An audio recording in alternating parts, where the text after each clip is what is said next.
If you're a writer, tell me if you've heard this one before. If your book starts getting good on page 30, start your book on page 30. This little gem is usually dropped in relation to querying.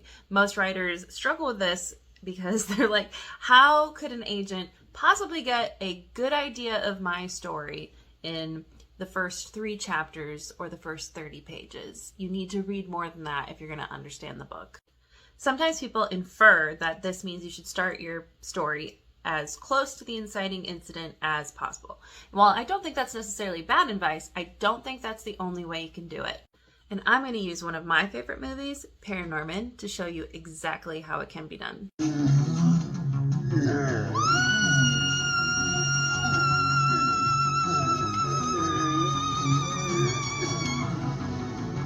So here we are already establishing tone.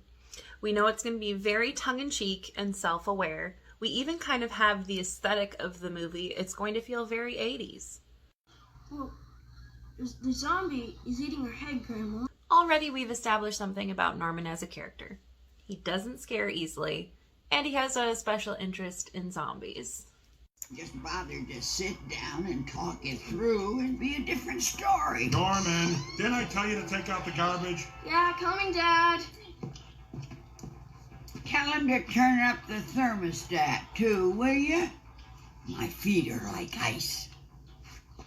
So in just this little clip, we've established that Norman and his grandma are pretty close and that he's a good listener. He listened to his grandma's opinion about the movie, and when his dad asks him to do a chore, he pops right up to do it. Bet you stupid. Hi. What you watching in there? Sex and violence. Oh, that's nice. Oh, can't you be like other kids your age and pitch a tent in the yard or have a healthy interest in carpentry? Harry. I thought you said kids my age are too busy shoplifting and joyriding. In a 15-second clip, we have already established Norman's relationship with his parents. His mother is soft-spoken, she's inquisitive about his inner life, maybe a little bit passive as a parent. His dad is gruff, says what's on his mind without very much filter, maybe even a little bit immature as a parent. On top of this, we have also established the central conflict of Norman's inner world.